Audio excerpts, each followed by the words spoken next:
બોલતી નથી બોલ બોલ ભાઈઓ પાસે કોક તો બોલ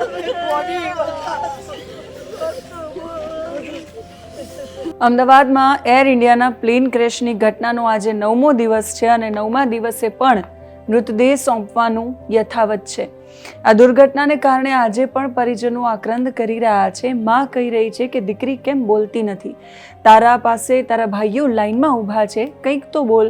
ભાઈઓ કોફિન પાસે રાહ જોઈને ઊભા છે કે બેન કંઈક બોલે અને પિતાની આંખમાંથી આંસુ દળદળ વહી રહ્યા છે, પણ એ નશ્વર દેહ હવે કશું જ બોલશે નહીં.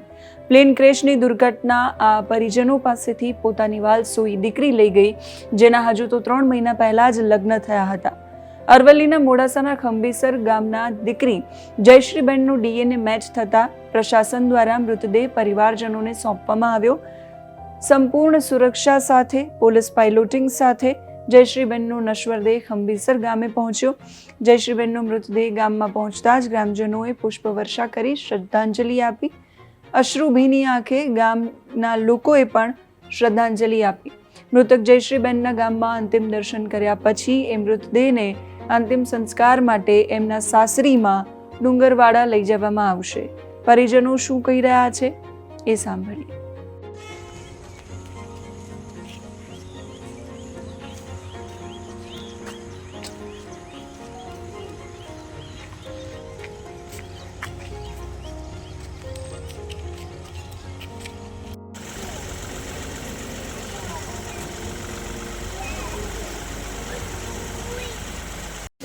બોલતી નથી બોલ બોલ ભાઈઓ પાસે કોક તો બોલ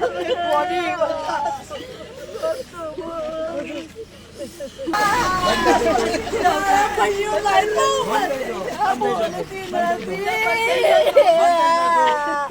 મારો કાળજાનો કટકો.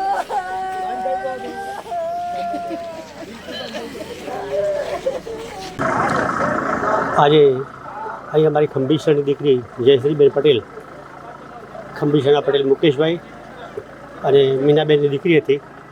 ખૂબ લાડવાળી દીકરી, એને ખૂબ લાડમાં રાખી અને મા બાપે ગરીબ પરિવાર હતો છતાં પણ ખૂબ સારી રીતે ઉછેરી હતી. એને સાયન્સ સુધી, જ્યોમેટ્રિક સાયન્સ સુધી ભણાવી છે. નોકરી કરતી હતી. એના લગ્ન હમણાં 3 મહિના પહેલાં થયેલા અને આ વિમાન ક્રેશમાં એ દીકરી જ્યારે એક્સપાયર થઈ ગઈ ત્યારે આખા ગામમાં ખૂબ શોકની લાગણી પ્રકટ હતી. આખું ગામ એ દિવસે, આખા ગામમાં કોઈ દિવસે ખાવાનું પણ બનાવ્યું નહોતું, એટલો શોક હતો. અને આજે એનો મૃત્યુ 9 દિવસે એમને મળ્યો છે. 9 દિવસે મળ્યા પછી આજે અહીં ખંભીસર મુકામે લાવ્યા છે અને એની સાસરી ડુંગરવાડા થાય છે, ત્યાં ડુંગરવાડા મુકામે એને લઈ જવાની છે. અને આજે અમારા 7 ગામ, આજુબાજુના પાટીદારો ગામ બધા ભેગા થઈ, એકત્ર થઈ અને શોક શ્રદ્ધાંજલિ આપવા માટે મળ્યા છીએ. અને થોડા દિવસમાં એની કાલે 10મો દિવસ છે, આજે 9મો દિવસ છે. થોડા દિવસમાં એને વિધિ અમે ચાલુ કરીશું, કારણ કે 9 દિવસે ડેડ બોડી મળી છે, એટલે અમે વધુ પડતું કશું કરી શકીએ એમ નથી. પ્લેન ક્રેશના 9મા દિવસે પણ મૃતદેહો સુપરત કરવાની પ્રક્રિયા ઝડપથી ચાલુ છે. રાકેશ જોશી, સિવિલના સુપ્રિન્ટેન્ડન્ટના જણાવ્યા પ્રમાણે 19 જૂન 2025ના દિવસે રાત્રે 8:30 વાગ્યા સુધીમાં 217 કુલ DNA સેમ્પલ મેચ થયા હતા અને એમાંથી 199 મૃતદેહ પરિવારજનોને સુપરત કરવામાં આવ્યા છે. જ્યારે અન્ય મૃતદેહો સોંપવાની કાર્યવાહી ચાલી રહી છે. 15 મૃતદેહના પરિવારજનો હજુ પણ અન્ય મૃતદેહ મળે એની રાહ જોઈ રહ્યા છે અને સિવિલની બહાર હજુ પણ પરિજનો એકલપાંત કરી રહ્યા છે. એ કમનસીબ દુર્ઘટના કે જે પોતાનું વાલસોયું સ્વજન પરિજનોની પાસેથી છીનવી ગઈ, એ દુર્ઘટનાના આટલા દિવસો પછી પણ એ કલ્પાંત અને પીડાના દ્રશ્યો છે એ સામે આવી રહ્યા છે, જે ક્યારેય ભૂલી શકાય એવા નથી.